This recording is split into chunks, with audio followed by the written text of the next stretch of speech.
Welcome into 49ers Access. My name is Sterling Bennett, and we have breaking news out of Santa Clara because the San Francisco 49ers have acquired edge rusher Keion White from the New England Patriots. Included in the deal is a 7th-round draft pick going to San Francisco with White, with a 6th-round draft pick headed to the New England Patriots in exchange for White and that 7th-round pick. And this is a trade that, ironically enough, if that's even the word to use, myself and J Area Sports just finished talking about the potential of, and look where we're at now. Here we are. Niners make a big trade for Keion White, and today we're going to get into the expectations for him in San Francisco, his fit on Robert Saleh's defense, and what it means for Mykel Williams and the rest of the 49ers defensive line, and why the Patriots decided to part ways with a former 2nd-round draft pick. Don't forget to like, share, and subscribe to the show, and let's dive into the San Francisco 49ers acquiring Keion White, edge rusher from the New England Patriots. And I think to start, we have to understand simply how bad San Francisco's edge rushing group has been. Right now, with Mykel Williams being your top dog on the edge, Bryce Huff, although was healthy a couple of weeks ago, he's now injured, not going to play this Sunday against the Giants, didn't play against the Houston Texans. Really, ever since Nick Bosa has gone down and the more things or more players that have been hurt, they rank dead last in pressure rate in the NFL. They have almost no disruptive players on the edge. You saw it against the Houston Texans, one of the worst offensive lines in football. Nobody could get home. They had to blitz guys. The coverage was bad, and they left San Francisco's defense in a pretty bad spot. Now you add Keion White to this group, and although this is not Trey Hendrickson, it's not Kayvon Thibodeaux, it's not one of the elite guys, it is, well, it's another body for sure, which you're running pretty low on those guys. But two, I do think there is some things to like from Keion White's games that I think Niner fans will enjoy watching on Sundays in the future. One important thing to point out here, though, San Francisco told us they want to acquire guys that are not just one-year rentals, that are under contract for at least 2 years, or at least won't break the bank, won't cost them high-end draft pick compensation for a rental deal. Keion White is under contract through 2026, so 2 years of Keion White does give you some protection when guys like Mykel William and Yetur Gross-Matos inevitably hit free agency next offseason. It also helps you this year because, again, you don't have anybody out there, and it does bridge the gap to get you to Bryce Young and hopefully avoid you having to use Robert Beal Jr. and William Bradley King as your opposite edge rusher of Mykel Williams or Sam Okwanu this season. So, who is Keion White? I'm sure you, like myself, normally don't watch New England Patriot football probably outside of the NFL Red Zone or if they're on primetime television. The odds are Keion White isn't the name that strikes you or stands out to you in a group of 20 or 30 edge rushers. That's why I'm here to tell you who Keion White is. Now, Keion White is not a game wrecker. He's not a great player. However, he's a former 2nd-round draft pick in 2023, 47th overall by the Patriots. He's 6'5", 290 pounds. So there is some good size to him. He can play on the edge. You maybe can move him inside, but he's likely going to play on the edge for this team. The hope is that this season alone, he will allow Mykel Williams to move on the inside on 3rd downs, and Keion White can be your 3rd-down edge rusher in the absence of Huff. And hopefully, even when he comes back, still help Mykel move towards the inside. That said, had a really rough go of things in New England. They have now changed regimes. You have not seen the growth you would want normally out of a 2nd-round draft pick. So there certainly is some things to be leery about. However, you get him into San Francisco, Chris Kosaric, Robert Saleh. We have seen them turn around guys like Arden who might be back in San Francisco this season. We've seen him turn around guys like Charles Omenihu, get the best of guys like Samson Ebukam and Kerry Hyders of the world, Clone Farrells of the world, who also might be back in San Francisco by the end of the day. So I do think that San Francisco has a really good track record of getting unknown kind of other teams' trash edge rushers, defensive linemen, and having them be somewhat impactful. Even the worst guy in that group, Randy Gregory, who they got in 2023, had a forced fumble in the Super Bowl. So I do think that the track record is really good for San Francisco's coaching staff to get the most of guys that maybe seem like bad trades at the time, but come around to being okay moves when everything is said and done. We have some comments in the YouTube chat saying, "What's up, Sterling? What's up, Papa J? Strawberry, what's up? Saw you about 15, 20 minutes ago with Dre Area Sports. Thankfully, we mentioned guys like Keion White to you." Joseph Ehrenberg, the always negative viewer, says, "Dog crap trade." Well, give it some time, Joseph. Things may prove to be different for you out there. And Fish and Chips asks, "What do you know about him?" Keion White, again, second-round draft pick, 6'5", 290 pounds. There's been some issues. And primarily those issues have been, one, consistency. He lacks a lot of consistency. You're going to see one play, it flashes. Oh my gosh, he can get to the quarterback in so many different ways. He has big hands that can clobber a tackle and a guard, and you can utilize him in that way. However, some plays he's on the ground. He's rushing himself out of passing lanes. He's kind of almost avoiding the play entirely. There is some things I do think coaching can save and hopefully fix for Keion White, but I do think that he either was a victim of a really bad Patriots regime, Gerard Mayo, the end of Bill Belichick, now the beginning of Mike Vrabel, who they're pretty good this year, but he only had one off season and 8 games so far with him. Or two, Keion White simply has not been good enough. I think it's a mixture of both. With better coaching, you hope things can change for a player like Keion White. That said, what are some things that Keion White needs to work on? Let's see right here. I have it in front of me. Keion White was a healthy scratch for the Patriots this past weekend. Not a great sign. However, so was Bryce Huff for the Eagles last year, so there are some similarities in that sense. Yet, Keion White doesn't necessarily have awareness on the edge. Sometimes he rushes away from the play. Sometimes he catches himself going too far upfield and not staying in his lane. Sometimes he finds himself on the ground. The technique, the fundamentals are lacking. And I think that's why you're hoping Robert Saleh can help and Chris Kosera can help figure things out, make things click for Keion White. So why did San Francisco make a trade for Keion White? You hear me say all these negative things, unfocused, undisciplined, kind of washes himself out of the play. So why did San Francisco make this deal? Very simple. One, they need bodies, and he was cheap. They traded a 6th-round draft pick for Keion White in a 7th. It's basically free, low cost, under contract for 2 years, mind you, but also his 2024 season does have a lot of bright spots. I think San Francisco saw and said, you know what?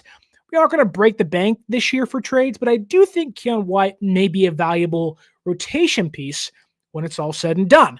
Last year, for the New England Patriots, who are a bad team, mind you, he had 5 sacks, 45 pressures, and a 76.7 pass rushing grade. If you dive more into those numbers, he had in just about 427 pass rushing snaps. He also was in coverage 58 times.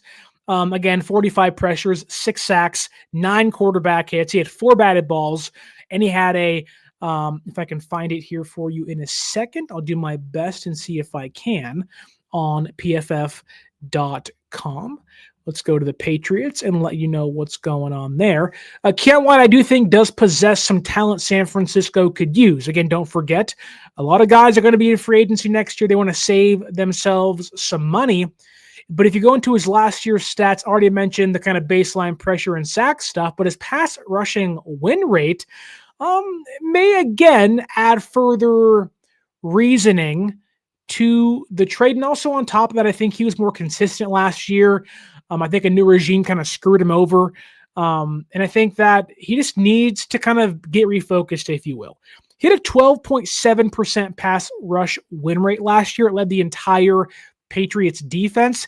If you add in San Francisco's defense currently to that grouping, or if you even want to use last year, for example, that was and would be the second highest. So the first highest, it would have led San Francisco's defense, not named Nick Bosa, last season. So there is some good signs involved in there if you are San Francisco to what you can see from Keion White.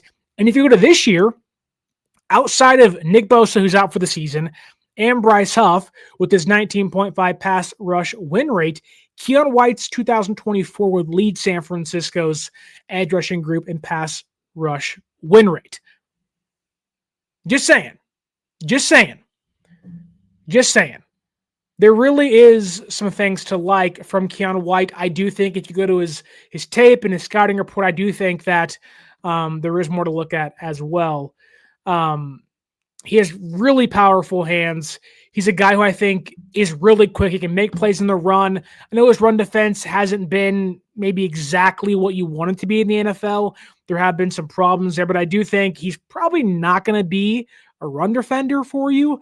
He's gotten worse every single year, but as a third down pass rushing specialist, is a guy opposite Bryce Huff, Sam Mukawanu, and Mykel Williams. You hope that can be the case. He also can get to the quarterback in many ways, where if you look at Mykel Williams, he's a guy that really can't, get to the quarterback, in all the pathways. He doesn't have the spin. He doesn't have the swim move. He doesn't have, all these paths to the quarterback. Go back to our draft shows. I talked about how James Pierce Jr.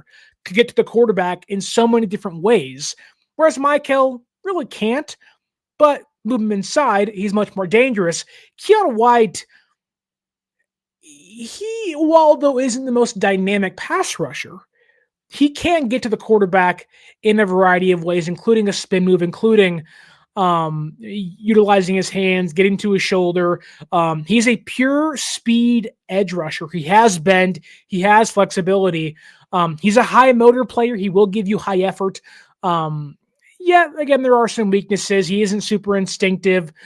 He'll let guys get into his pads and move them around a little bit against, better tackles. He'll be a problem. However, San Francisco needs bodies. And this year, he'll be what you hope to be maybe your fourth edge rusher once you have Huff, Okawanu, Williams, and Gross-Matos back. Maybe he's your fifth guy when all's said and done. It's not too bad. He also is a little older for a guy who was a former second-round draft pick. He was 24 out of college. I believe he is, if you fast forward 4 years now, 28 years old, so he's not too young. He isn't a guy you can say is a project or someone you say they wrote him off and they're hoping to get the most out of him, and he'll be here for the next half decade. Probably not. He's a guy you're going to have around for 2 years. He'll be a depth piece, but I do like this move for San Francisco. He's a free player. He can get to the quarterback. He's got big hands. He can club on some guys. Kyle Chipto, perfect here. Only 26 years old. Thank you so much, Kyle Chipto. Turning 27 this season, I believe. He's just rather raw, and that was the issue, right? Rather raw. And when you have raw guys like that on bad regimes with bad coaching, the odds are guys aren't really going to grow. Guys aren't going to find production in years 2 and 3 and 4 when you assume they'll be able to kind of hit the ground running. Keion White hasn't done that. And now with the new regime, they view him as expendable. The Patriots are playing good football, and some teams' trash has become sort of San Francisco's treasure in some way. And I think that while you shouldn't expect a lot from Keion White, shouldn't expect 10 sacks, shouldn't expect this amazing play, I think is a valuable depth piece. It's a win, right? We've talked plenty about what does San Francisco need? What does San Francisco have to acquire? Is it the number one guy, the dog, the Trey Hendricksons, those guys of the world? Probably not. But Keion White fits the mold. Under contract, not super young, but relatively young. Again, not going to give you half a decade of play. Under contract for 2 years, still pretty cheap with some high upside, and has shown just last year that he can be a solid pass rusher with a good coaching staff around him, and a better one in San Francisco, a Saleh and company, which you would assume those guys can put him in the best place to succeed. At least you hope they can put him in the best place to succeed. And I think, the bigger question becomes, is San Francisco done making trades? Is San Francisco done on the market? No. This is the first of probably one more trade to get done. Maybe I'm wrong there. Maybe it is Arden Key. Maybe it is Kayvon Thibodeaux. Who knows? But I do think San Francisco, this is the start of 1 to 2 more moves they might make. They have to have bodies, right? You lose Travis Gibson. You only had Mykel and Robert Beal Jr. Keion White comes in, and of that grouping of those 2 guys is already your probably best pass rusher of that group. So it is an upgrade of some capacity for the 49ers. Now, to what degree, I don't know. And once they're healthy next year, Keion White could be off the team for all we know. But I think for 1 year, it gives them flexibility. They can hopefully, move him around on the defensive line, because last season in New England, he was one of 4 defensive linemen to play 15% of his snaps at both edge and interior spots. This new regime in New England really didn't know what they were doing with him. Only played 8 interior snaps all season. So a lot of reasons to like him, a lot of reasons to buy into what San Francisco can do with him, simply because the Patriots really didn't know. The Patriots kind of didn't have an idea as to what they were going to do with him. It kind of fell out of favor of them or with them this year, and they kind of cratered, whereas San Francisco needs the help. And I think, with a guy like White falling out of favor in New England, sometimes you can find some treasure there. I think that's what this is. It's a depth move. It is not a splash by any means, but it will help San Francisco as soon as Sunday, hopefully. And we have another trade, not a San Francisco, but the Patriots trading away Kyle Duggar to the Pittsburgh Steelers. Another trade.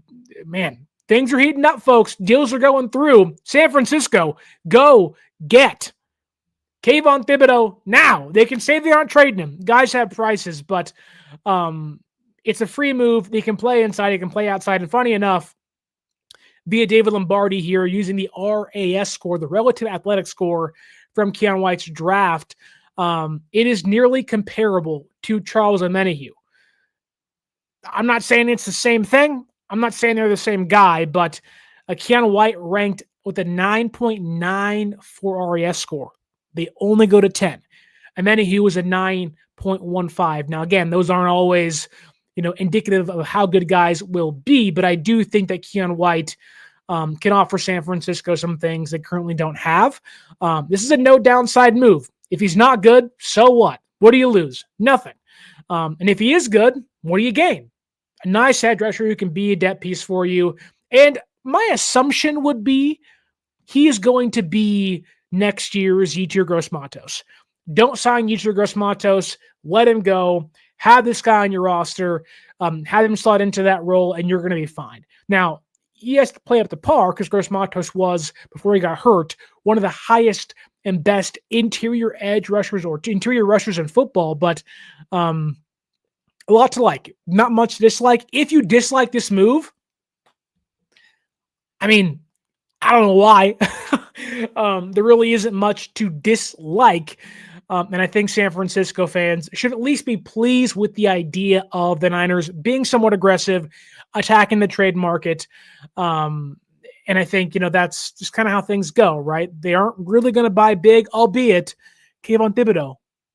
Get that deal done. Everybody has a price. Everybody.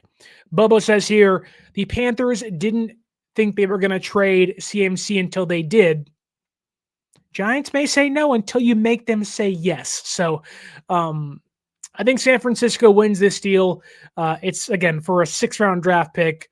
It doesn't really matter that much.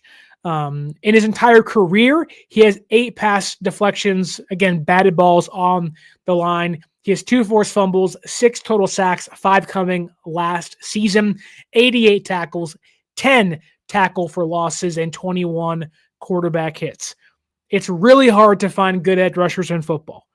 But if you can find cheap, controllable pieces that fit your defense, kind of hard to dislike those moves. So I like the move. It makes sense. Cheap, easy, free, and hopefully more productive than what he was this year with the Patriots. He fits the defense. He fits this style of defense, the wide 9, play inside, can play outside. There was more production last year when he was playing both. I like the move. Makes sense for San Francisco. He's a schematic fit for Saleh's defense, and he'll hopefully help San Francisco as soon as this Sunday if he does play. We shall see, though. San Francisco has their first practice of the week tomorrow, so the odds are Keion White will be in red and gold by the end of the weekend. So good deal for San Francisco. I do not think it is the end. The Patriots kind of say goodbye to a 2nd-round draft pick, a failed one at that, but hopefully another team's trash is another team's treasure. Tell me down below what you think of the move. Do you like Keion White? Are you still saying, Sterling, who the heck is Keion White? Let me know down below. And until next time, my name is Sterling Bennett. And as always, stay faithful.